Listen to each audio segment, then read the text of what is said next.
Hey, how are you? Check this guy out. We got a beautiful Philco right here. Looks like the late 50s to me. It's just a record changer here, no radio, but what a beauty patootie. Was it a cutie patootie? One of those. Really, really cute and good looking. So have a take a look around the back. All right. Whoa, here we go. Took the back covers off already. Got an enclosed speaker system right here. Big 12-inch woofer. What's the model number? Oh, this is cool because nothing was on the back panel. E-1766. Anyway, that's super cool. But hey, check out those tubes. Bloody hell. That's some big stuff right there. Nice. There's also an input right there for tape, it said on the back cover. How cool is that? Could we Bluetooth it? Anyway, I'm going to take this apart and see if I can get it to work. It's got a nice heat shield up here. But wow, look at the size of that amp. That amp is cooler just on its own. And is this external speaker? Yeah. Well, it was tapped off the woofer there. That'll be interesting. Was this factory or did someone else do it? I have to look for a Philco standalone speaker. Anyway, let's get stuck in. All right, well, I did bring this up on the Variac earlier, just to make sure we're all good. There's a little bit of hum, but I'm not sure what brand or model this changer is. It might be Philco. I've never ever seen it before. You can see it's very noisy, so it definitely needs some work. But this is, you press this, and things kind of happen. It's kind of cool. But yeah, never seen one like this. And it's doing things, okay. Sonotone. Is that like a 2T, 4T? Anyway, I can hear a little something, but that's got to be swapped out. It's a mono unit, of course. But anyway, there you go. We're gonna get this out and have a great look at it. Okay, I think this is a Webcor from what I could find on the interweb. The two-step idler is on its way to Gary, Voice of Music. We'll get some new motor mounts. Look how those have collapsed. Let me spin this over. So yeah, I've never worked on a Webcor before. I think this is a Webcor.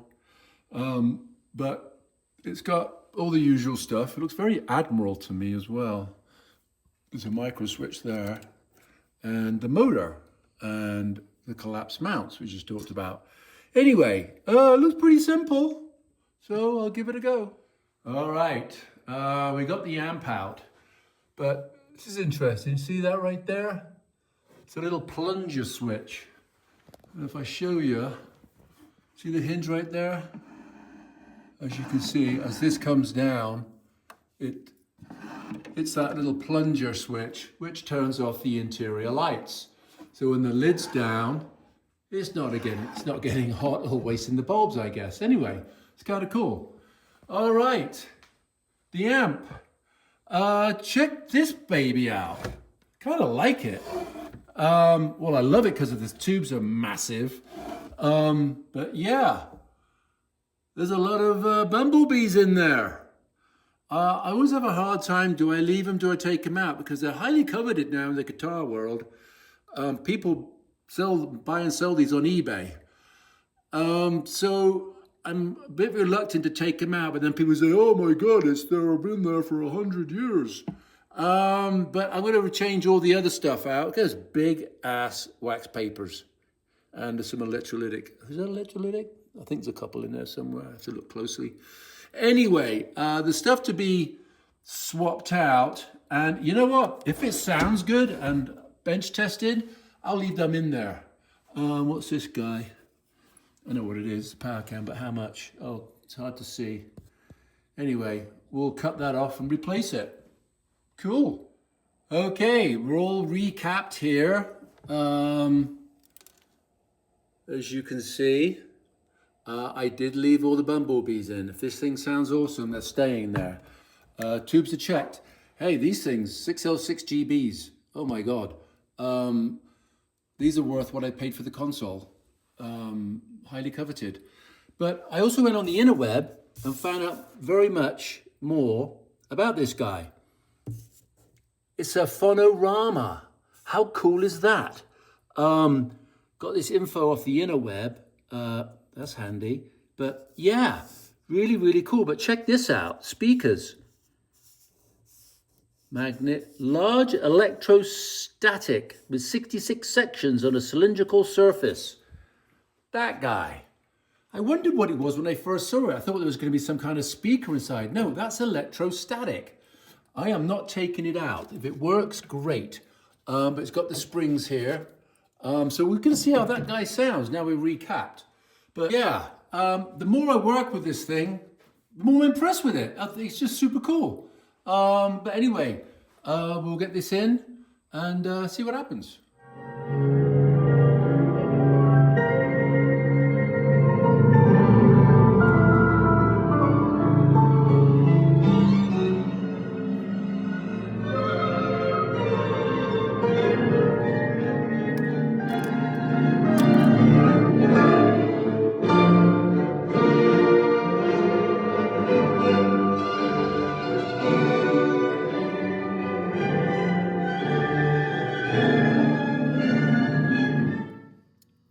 Wow.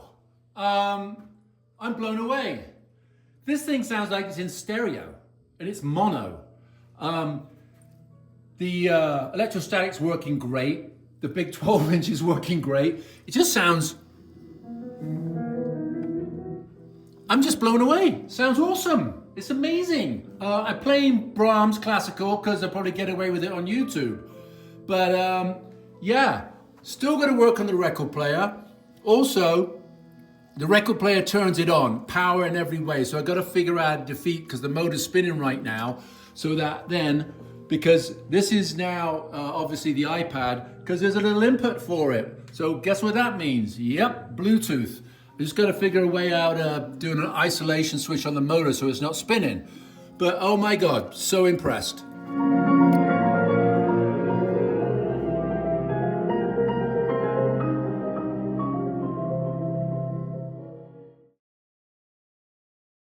Okay, back to the Webcor. Got a new idler, two-step idler back from Gary, Voice of Music.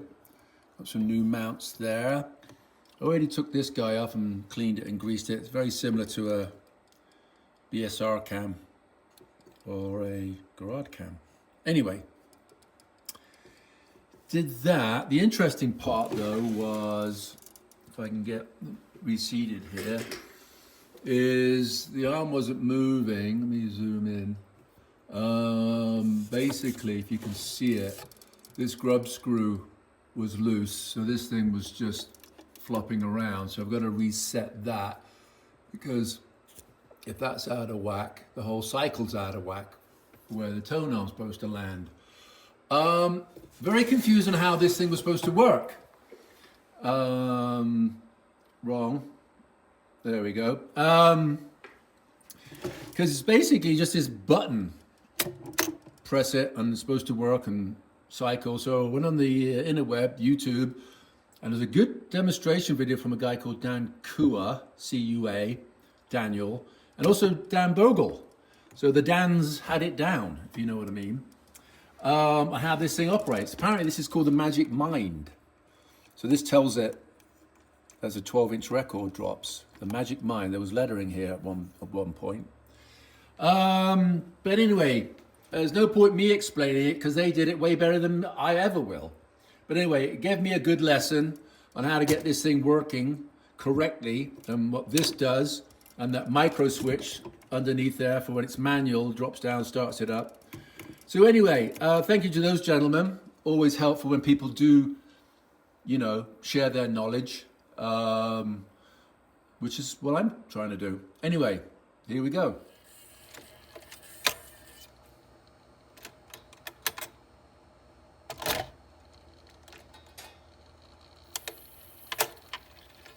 Okay, so this thing is turned into a little bit of a debacle.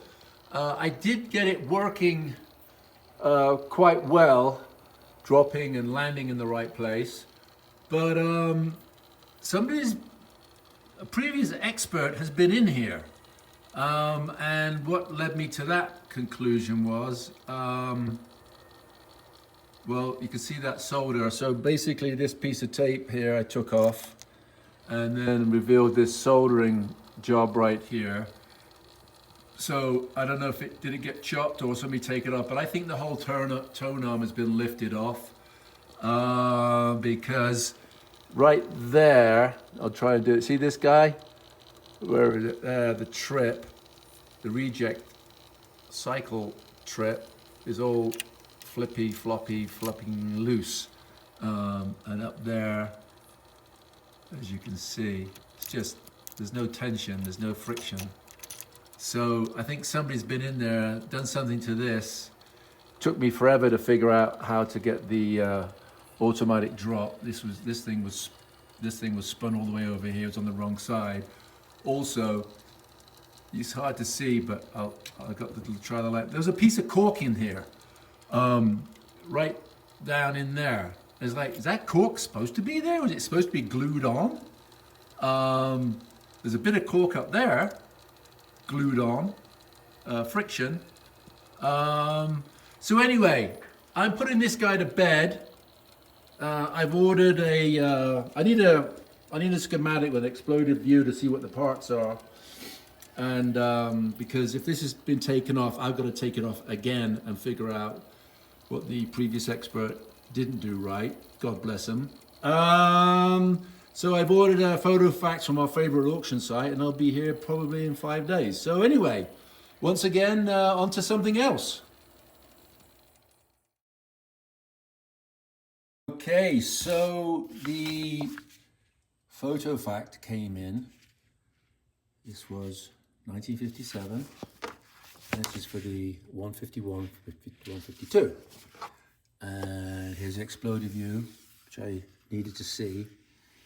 And I know already that right there, number 55, is a friction spring. And if we go up in here, see that gold thing down there? That copper thing? It's completely squashed compared to this image. So that's why the end of trip is not working and flopping around, because I think the previous expert took it apart. You can see right there, that collar, and then it all got mushed up. So we're getting there, albeit very, very slowly. Okay, we got it out. Not easy. So you can see this thing has completely been mushed compared to the image right there.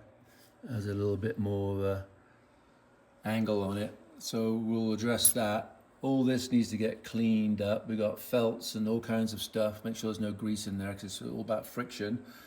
And it was really hard to get out because the previous expert had put the grub screw not in the hole, just below it, which is probably explained why that's all flattened out. And so it was burred. So if you imagine this tolerance inside, sorry, follow me. Imagine the tolerance inside there. It was hard to get out because it was burred up. Yeah, so we ended up taking the tone arm and everything, which is actually fine because I'm going to swap that old 2T out for something a bit more better, mono of course. So that'll allow me to do that. Oh yeah, so I did actually have to heat this up right here. If you imagine it was up there, I was kind of firing my, this is my flamethrower right here, straight into the pilot, where the hole right there with the grub screw. I basically fired this thing right in there. This thing is super cool. Let me see if I can get it to go. It's probably too dark. But yeah, see that right there? This is a little flamethrower. It is super cool for heating up certain areas that you don't want a lot of heat. It's not focusing on it. There you go. But this thing is super cool because it directs the heat in a pinpoint area. It's called a Weller Portasol. Some guy I forget, I was chatting with a guy in Georgia. He turned me onto this thing. It's been absolutely brilliant because you swap the tips out and you could do remote soldering because it's butane. So if you're going to do crossover caps inside a console, I just use this guy instead of having to, run a cable over and move my whole shebang. Anyway, a little top tip there. So yeah, we're getting there. Thank God I got this. All right. The saga continues. Got this guy off eBay. I think it was a Salvation Army. They actually they did an okay job of packing it, and it actually arrived in one piece. They semi-secured it, but I did ask them to put bubble. Anyway, it got here. And, let me plug it in. All right, we're plugged in. If it blows up, it blows up. I'm really all about the record player. Where are we? Okay, there's no on. That's the on. We know that. Let's lift that up. Good. Here we go. Oh my God. Kind of works. How cool is that? If I lift this over, it should start. Yep. Very noisy. Another bad idler probably. And audio. Should start making a noise eventually. There we go. That's what I expected. Nice bad mains cap. All right, we won't continue with that, but I'm going to take this guy out because I really want to look at that whole mechanism. I know we got the manual, but something intrigues me about this. I've never worked on one, and it's now turning into a Webcor fest. It's actually a very, very cool player, this guy changer, should I say. But you know what? Once I get the other one put together and working correctly, I'll probably just give this a spruce up, and somebody can have a really nice, what's that? Oh, the trim's come off. I can get that back in there. It's got some nice trim here, metal trim. I'll get that back in. But you know what? There's a little dent there, but I think this will clean up kind of nice, and I'll just sell it locally, very reasonable. Somebody's going to have a nice little, is this thing stereo? It's not stereo, is it? There's no way. No, it's just mono, which is great. But check at that, aux input. I could probably maybe put a Bluetooth in it. Anyway, enough of this thing, but yeah, all good. Okay, I'm really glad I got this thing actually, because remember those little bits of cork? They were kind of confusing as to where they go. They are on the exploded view. They're hard to see, but they're there. But this guy, if I can get in here, is missing a piece that should be right there. I can see the square rub mark on top of this where it's supposed to rub. That's missing. But what's really interesting, if I can show you deep in here, so hard. Let me see if I get around. See right down in there? I'm going to try and come in from the top. Where am I? Yeah, you see in there? It's on the other side. Down in there.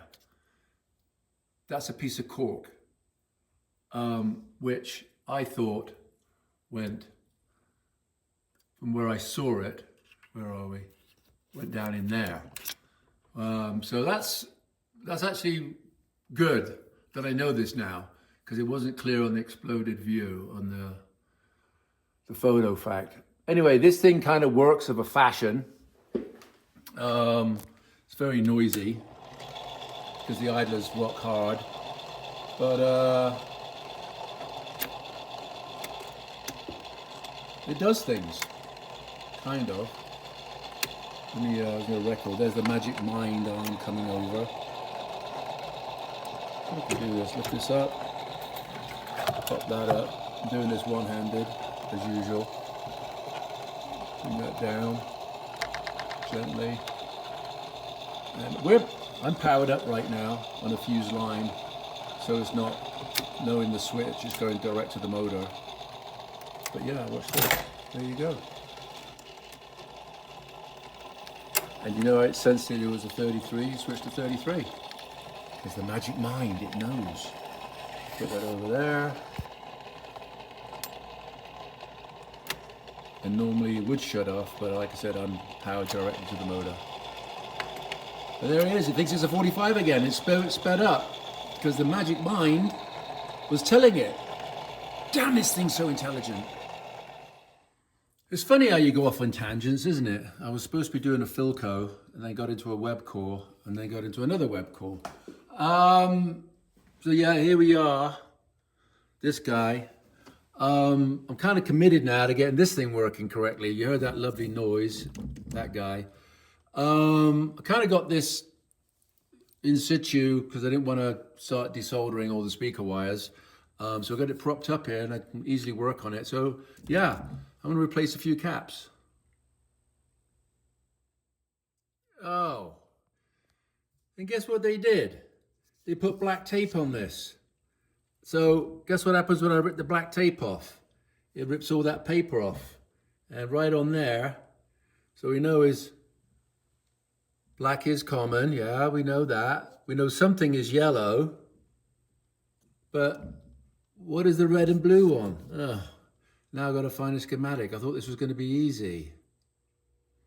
Okay, so I found out what was what on the interweb. There was a schematic on radiomuseum.org. So we got a 60-40-20. What do we have? 68-47-20. So that's good at 22. It's all going to be good because it's power. A little bit over is always good. Look at the size of that compared to that little unit there. Anyway, replace those caps next and get this thing back in.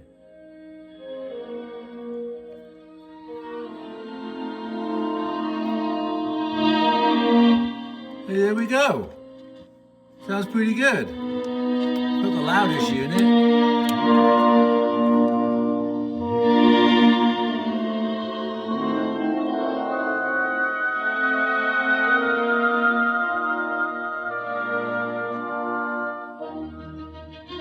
Oh, that's nice.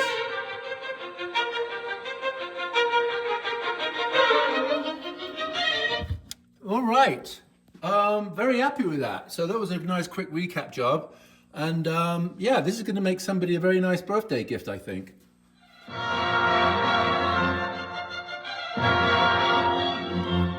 I lied. This thing is very loud. I think it was the interweb.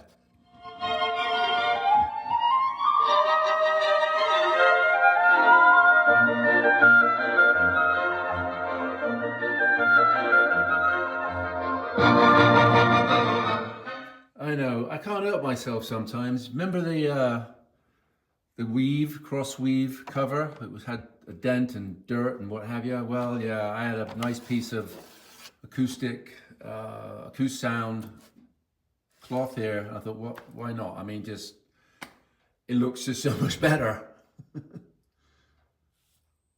Okay, we are done, but not without a struggle. This thing was tricky. I've not done a Webcor before, and now I think I can do quite a few of them. It's funny when you watch something operate over and over again to try and figure out why it's not working, and I'll show you why it wasn't working correctly in a moment. Anyway, we have a new cartridge in there. That's a P51. Sounds very nice. But why don't I show you what the struggle was? So I left this pointing to this because it's really hard to find on the exploded view. Let me zoom in. So right here, God, I've done it again. Where is it? Right there. See on the top there? Right on the top of my paintbrush pointer. Right on the top. That's a piece of cork. And if that cork is missing, it ain't going to move correctly. And also when we're down here, see that piece of cork? If that piece of cork, that guy right there, if that's missing, it ain't gonna work correctly. And it's wonderful that it's critical to the operation of this machine but not in the exploded view. Now, this is a photo fax, which are famous for mistakes, but at the same time, is no mention of that cork clearance whatsoever. And that was an issue for me, and it will be for you if you're attempting to do this. Anyway, I got it working. Let me turn the power on here, and hopefully this is going to work correctly. Here we go.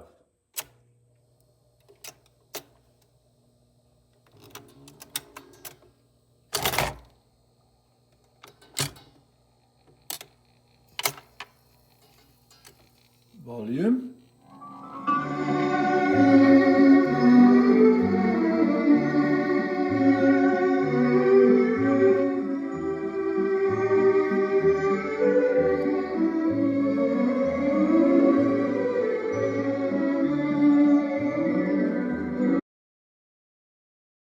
Oops, indeed.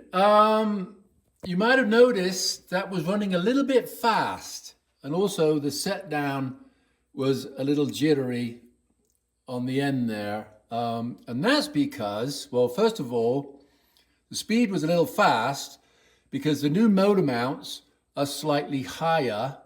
So they brought the motor up a little too high against the idler wheel. So the idler wheel was touching ever so slightly the 45 on the capstan. So I've now raised the idler up a little bit and we're at speed. The set down was because the piece of cork must have swelled a little bit. This is one that fell out and I put it back in, but it must have swelled. And the tolerances on this thing are pretty damn tight because it was enough where it was causing another part of the system to click out and making that jump. So I cut a piece of felt, this stuff, it's really good actually. Same kind of thing as cork, a little bit of friction, soft, but it's a little thinner. And yes, that worked. This thing has been so frustrating, I can't tell you. You think you're there, then something else will pop up, domino effect. Anyway, I think we're good.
And there it is. There's our Philco Phonorama. Bit of a challenge on the old record player side there, the changer. The rest of it, pretty straightforward. Lovely sounding unit, and the size is just perfect. I might even keep it. I'm thinking, well, my wife's thinking about it. Anyway, like I said, the changer was a bit of a challenge, but now I've done one, I can do more. So that's how I look at it. Anyway, I'll leave you with Percy Faith, and thank you so very much for watching.